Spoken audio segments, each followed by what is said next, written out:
सर्वेभ्य नमः। आज की इस क्लास में आपका बहुत बहुत स्वागत दोस्तों। आज का हमारा टॉपिक रहेगा संयोग संज्ञा। अब ये जो टॉपिक है आप सेकंड ग्रेड में तैयारी कर रहे हैं तो आपके लिए भी काम का है, फर्स्ट ग्रेड के लिए काम का है और रीट के लिए काम का है। ऑल ओवर देखें तो ये सबके लिए काम का है दोस्तों। चलिए ये हम इसमें आपको ये बता रहे हैं संयोग संज्ञा क्या होती है। इसके बाद में लास्ट में मैं आपको ये समझाऊंगा कि संयोग संज्ञा और संहिता संज्ञा इन दोनों में क्या अंतर है, क्योंकि यहां से प्रश्न पूछा गया है सेकंड ग्रेड में। एक बार सवाल इस तरह से आ सकता है कि निम्न में से कौन से उदाहरण में या कौन से शब्द में संयोग संज्ञा हुई है या कौन से उदाहरण में संधि नहीं है। जब संधि नहीं है तो वहां संयोग होगा, ठीक है, और जहां संयोग नहीं है मान लो तो वहां संधि हो सकती है। लेकिन दोनों की कुछ शर्तें हैं, कुछ कंडीशन है दोनों की, वो ही हम आपको यहां पर बताएंगे। लेकिन सबसे पहले हम संयोग क्या होता है वो समझेंगे, उसके बाद में मैं आपको दोनों में डिफरेंस बताऊंगा, क्योंकि हम संहिता संधि तो ऑलरेडी पढ़ा चुके हैं। तो चलिए दोस्तों आज की क्लास स्टार्ट करते हैं। जैसे ये क्लास पूरी होगी उसके बाद में मैं आपको दोनों में अंतर भी स्पष्ट कर दूंगा, संहिता और संयोग के अंदर। चलिए सबसे पहले देखिए यहां पर लिखा हुआ है संयोग संज्ञा। इसका सूत्र याद रखना है। सबसे पहला हमारा सवाल सूत्र से बन जाता है कि संयोग संज्ञा का सूत्र कौन सा है, तो ये सवाल आपका सीधा सा बन रहा है। तो सूत्र याद रखना है हलो अनंतराः संयोग है, हलो अनंतराः संयोग है, ऐसा हमारा ये सूत्र है, हलो अनंतराः संयोग है। अब इसमें तीन हमारे शब्द दिखाई दे रहे हैं। हल है, ठीक है, इस विसर्ग था जिसको हमने विसर्ग संधि के नियम से ओ बना लिया है, ठीक है। उसके बाद में अवग्रह संधि हो जाती है तो यहाँ ए जो है वो आपका इस रूप में दिखने लगेगा। तो हल है अनंतरा संयोग है। अब देखो हल क्या है, हल का मतलब होता है दोस्तों व्यंजन, हल का मतलब होता है व्यंजन। अनंतरा, अनंतरा का मतलब होता है, आप लिख सकते हैं यहां पर मैंने वैसे नोट कर दिया है, ये अनंतरा का मतलब होता है जिन वर्णों के मध्य विजातीय वर्णों से व्यवधान नहीं हो। बात समझना, जिन वर्णों के मध्य विजातीय वर्णों से व्यवधान नहीं हो, यानी बीच में बाधा नहीं बने। विजातीय का मतलब होता है उसके जाति के नहीं हो। जैसे मान लो स्वर है तो स्वर की जाति तो स्वर होती है, लेकिन जब व्यंजन आ गया तो व्यंजन इसके लिए विजातीय हो जाएगा। स्वर के लिए विजातीय व्यंजन होगा और व्यंजन के लिए विजातीय स्वर हो जाता है, ऐसे आप समझ लेना। तो यहां लिखा है हमने कि जिन वर्णों के मध्य, यानी कोई भी दो वर्ण उनके मध्य में विजातीय वर्णों से व्यवधान नहीं हो। विजातीय वर्ण का मतलब जैसे स्वर है दो, ठीक है, तो उनके मध्य में व्यंजन का नहीं हो। जैसे व्यंजन है तो व्यंजन के मध्य में आपके स्वर का नहीं हो। ये केवल मैं अनंतरा बता रहा हूं, ठीक, ऐसे। इसके बाद में है संयोग है। संयोग का मतलब संयोग हो जाना, आपस में मिल जाना, वो संयोग होता है आपका। तो अब ये तो हो गए हमारे शब्द। अब हम इस सूत्र को समझते हैं, सूत्र का अर्थ। चलिए दोस्तों इसका मैं अर्थ बता रहा हूं, इस सूत्र का अर्थ देख लीजिए, क्योंकि अर्थ जब तक समझ में नहीं आएगा तब तक ये हमारे सब कुछ क्लियर नहीं होगा। तो अर्थ में देखिए, अचों के व्यवधान से रहित हल वर्णों की संयोग संज्ञा होती है। ये हमारा अर्थ हो गया, ठीक है। इसी में सब कुछ स्पष्ट हो जाना चाहिए। अचों के व्यवधान से रहित हल वर्णों की, तो कुल मिला के यहां स्पष्ट हो रहा है कि जो संयोग संज्ञा होगी वो होगी हल वर्णों की, यानी संयोग संज्ञा होती है। मान लो प्रश्न आया कि संयोग संज्ञा होती है हल वर्णों की, ठीक है, या फिर आ सकता है कि स्वर वर्णों की या स्वर और हल वर्णों की, ऐसे। तो आपको ध्यान रखना है संयोग संज्ञा केवल और केवल हल वर्णों की होती है, ये आपको ध्यान रखना है, क्योंकि हल वर्णों के अंदर ही तो संयोग संज्ञा होगी। ऐसे देखो, तभी तो लिखा है कि हल वर्णों की संयोग संज्ञा होती है। लेकिन वो हल वर्ण कैसे होने चाहिए? वो हल वर्ण आपके स्वर से रहित होने चाहिए।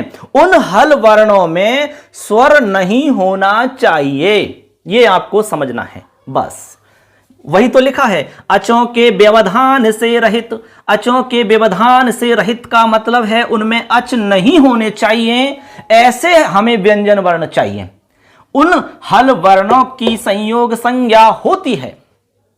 और अच्छे से स्पष्ट कर दिया है, आगे देखिए, अर्थात यदि दो या दो से अधिक व्यंजन वर्णों के बीच में, दो या दो से अधिक व्यंजन वर्णों के बीच में किसी भी स्वर का व्यवधान नहीं हो तो वहां संयोग संज्ञा होती है। समझ गए? संयोग संज्ञा कहां होती है भैया बताइए? हल वर्णों के बीच में होती है, हल वर्णों के मध्य में होती है। अच्छा, कौन से हल वर्ण होने चाहिए? ऐसे हल वर्ण जिनके मध्य में स्वर नहीं हो, जो स्वर से रहित हो, ऐसे हल वर्णों की संयोग संज्ञा हो जाती है। यही तो लिखा है कि दो या दो से अधिक व्यंजन वर्णों के बीच में किसी भी स्वर का व्यवधान नहीं हो। व्यवधान से मतलब है कि बीच में स्वर नहीं आना चाहिए, उसी व्यंजन की संयोग संज्ञा होती है। उदाहरण से और अच्छे समझ में आ जाएगा। चलिए मस्ती से समझो, हमेशा के लिए याद हो जाएगा। देखो इंद्र है, इंद्र है हमारा एक शब्द है, इसमें देखिए आपका संयोग संज्ञा कहां हो रही है? देखो इसमें हमारा ये वाला जो लिखा हुआ है ई के बाद में, इसमें देखो एक तो न है, एक आपका द है, एक आपका र है। ये तीन आपको वर्ण दिखाई दे रहे हैं। देखो आप अच्छे से, इंद्र है, तीन वर्ण आपके सामने हैं, न, द और र। इनके बीच में स्वर का व्यवधान नहीं है। इनके बीच में आप बताइए कोई स्वर हो तो बीच में बताना, बीच की बात है। लिखा हुआ है साफ साफ कि मध्य में, व्यंजन वर्णों के बीच में होना चाहिए। इस बात को ध्यान रखना है। इनके बीच में कहीं पर भी संयोग नहीं है। यदि बीच में स्वर होता तो गड़बड़ हो जाती। यदि बीच में स्वर होता तो ये आपस में इस तरह से नहीं मिलते, इस तरह से संयोग नहीं होते। ये बात समझना। जैसे मान लो कि यहां न में ए होता, मान लो, तो फिर आप बताइए इस न में ये दे कैसे मिल पाता? आपस में संयोग होता ही नहीं, इनका किसी भी रूप में नहीं हो सकता संयोग। तो कहने का मतलब है संयोग संज्ञा तभी होगी जब आपके व्यंजन वर्ण बिना स्वर वाले हों, जिनमें स्वर नहीं लगा हुआ है, तभी वहां पर संयोग संज्ञा हो सकती है। एक सवाल सेकंड ग्रेड में इस तरह का पूछा गया था कि कौन से उदाहरण में संयोग संज्ञा है, या निम्न में से किस में संधि नहीं हुई है? अब जहां पर संधि नहीं हुई है वहां आपको संयोग संज्ञा करनी होती है। जैसे मान लो मैं आपसे कहूं, जैसे मान लो अन्वय लिख दिया हमने, अन्वय, ठीक है, हमने लिख दिया इंद्र है, ठीक है, हमने लिख दिया यहां पर स्वागतम, ठीक है, स्वागतम, ठीक है। इसके बाद में हमने लिख दिया मध्वरिः। ये मान लो कि आपका प्रश्न आ गया, ठीक है। इसमें आपका ऑप्शन हो गया ए, ये बी, ये सी और ये डी, चार ऑप्शन हो गए। कहा कि निम्न में से किस उदाहरण में संधि नहीं है? किस में संधि नहीं है? अब बताइए संधि किस में नहीं है? आप सोचोगे भाई इसमें भी संधि है। हाँ संधि है, अन्वय, स्वागत है, इंद्र है, मध्वरि। तो इनमें आपके इंद्र जो शब्द है इसमें संधि नहीं हुई है, क्योंकि यहां पर संयोग संज्ञा हुई है। संधि होती कब है आपको ये भी हम बताएंगे। तो ये भी पता होना चाहिए कि संधि कहां पर होती है, इसके बारे में हम आपको बता चुके हैं। वो वीडियो देखा होगा तो आपको समझ में आ गया होगा। तो यहां पर आपकी क्या है? संयोग है, मात्र संयोग है। आपसे यह भी पूछ सकते हैं कि इनमें से निम्न में से किस उदाहरण में संयोग है? आप सोचोगे भाई यहां भी तो संयोग हो रहा है न और वे का, नहीं। यहां संयोग हो रहा है, नहीं, यहां नहीं हो रहा है। ये इनमें संयोग नहीं हो रहा है, इनमें संधि हो रही है, और यहां पर संयोग हो रहा है। दोनों में डिफरेंस ये है कि जैसे मान लो हमने कहा, जैसे अनु है, धन अय है, ठीक है। अब देखो अनु और अय, यहां पर तो है न और इधर है ए, तो यहां पर संयोग तो हो ही नहीं सकता ना। अब जब संयोग नहीं हो सकता संधि हो जाएगी, कोई प्रॉब्लम नहीं है आपकी। यहां पर देखिए हमने आपको शर्त बताई कि आपके संयोग तभी हो सकता है जब दो हल वर्ण हों, लेकिन दोनों के दोनों हल वर्ण आपके बिना स्वर वाले हों, तभी तो होगी आपकी संयोग संधि। देखो यहां पर देखो आपके एक तो न है, एक आपका द है, इन दोनों में स्वर नहीं है, तभी तो संयोग हुआ है। यहां पर तभी संयोग हुआ है। लेकिन यहां पर तो न तो है, लेकिन न आपका स्वर के साथ है, इसका मतलब यहां संयोग तो हो ही नहीं सकता। इसका मतलब ये संधि का उदाहरण है, यहां संधि बनेगी। क्लियर हुई बात? ऐसे आपको पहचान कर लेनी है। जैसे मान लो एक हम उदाहरण और लिखते हैं, जैसे देखो सरस्वती, सरस्वती, देखो सरस्वती। अब देखो सरस्वती है तो यहां पर देखिए आदत से आ रहा है और वे आ रहा है, तो यहां पर से और वे, ठीक है, ये से और बे दिख रहा है कि नहीं आपको, और आगे आपका यहां पर ए लिखा हुआ है, लेकिन अभी फिलहाल में तो ये है, ठीक। अब यहां पर बीच में यदि कोई स्वर होता तो कभी भी यहां पर संयोग नहीं होता, कभी भी नहीं होता संयोग, लेकिन यहां संयोग हो रहा है। अभी देखो ये इस तरीका से, तो इस तरीका से संयोग हो रहा है ना, तो ये आप समझ लेना कि यहां पर संयोग कैसे होता है, हमारे उन्हीं व्यंजनों में संयोग होगा जो कि आपके स्वरों से रहित होंगे। इस तरह से आपको यहां समझ में आ गया होगा कि आपकी संयोग संज्ञा कहां पर होती है। तो हल अनंतरः संयोग, हल है अनंतरः संयोग है। अनंतरः का मतलब जिन वर्णों के मध्य में विजातीय वर्णों से व्यवधान नहीं हो, तो वहां पर आपकी क्या हो जाएगी, संयोग संज्ञा हो जाएगी। ये हमने आपको अर्थ लिख दिया है, अच्छे से आप समझ सकते हैं। उदाहरण लिख दिया इंद्र है। अब देखिए यहां पर ये जरूरी नहीं कि भाई केवल आपको 2 ही आ सकते हैं, यहां 2 से ज्यादा भी आ सकते हैं।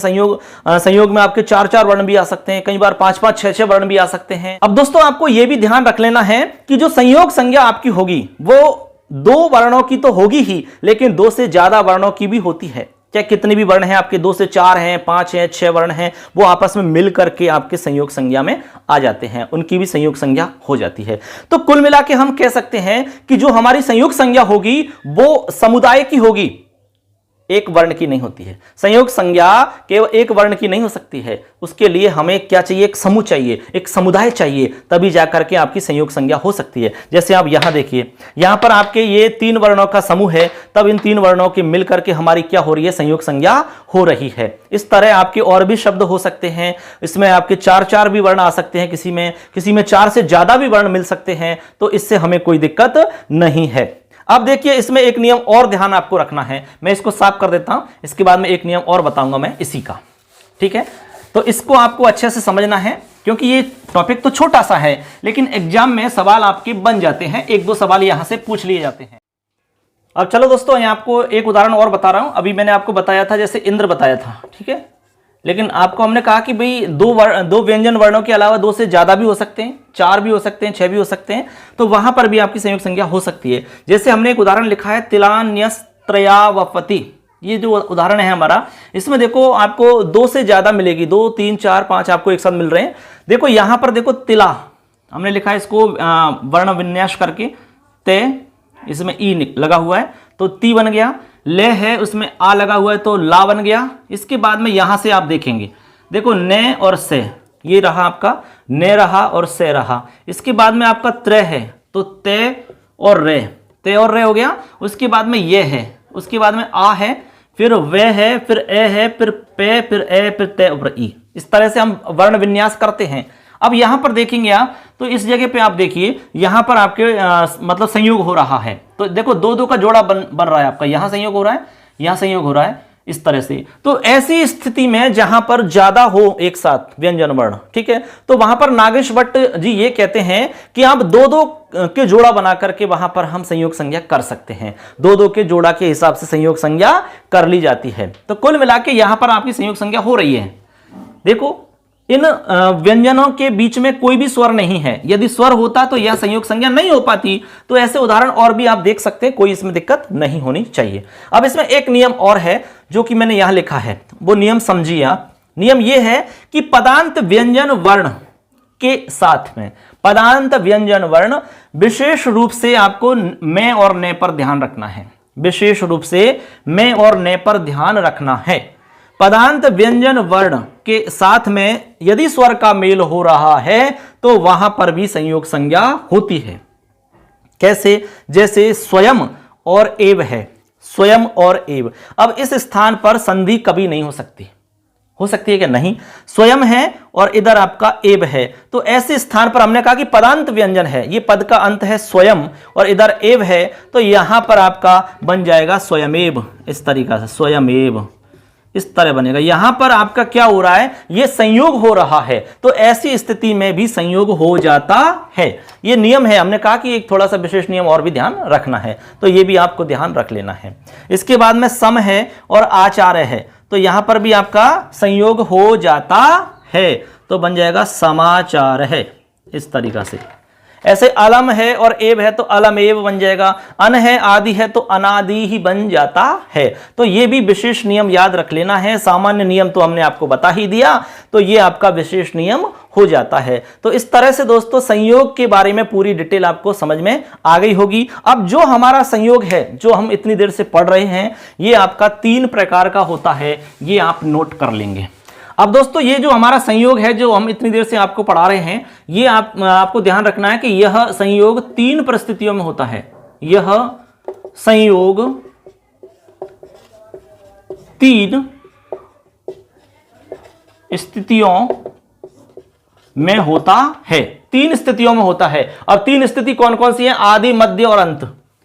एक तो है आदि, एक है मध्य और एक है अंत। मतलब आदि संयोग होता है एक तो, एक मध्य संयोग होता है और एक आपका अंत संयोग होता है। बात समझना, कहने का मतलब यह हुआ कि एक तो आदि में संयोग आपको मिल सकता है, जैसे ज्ञानम।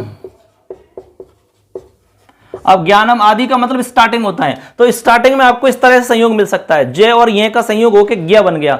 इसी तरह अज्ञानम तो मध्य में हो जाएगा, ये अज्ञानम आपका बीच में हो गया और कई बार लास्ट में भी हो सकता है। जैसे सचित्र है, सचित्र, ठीक है, सचित्र या सचित्रम, तो यहां पर आपका लास्ट में हो जाएगा ते और रेत्रय।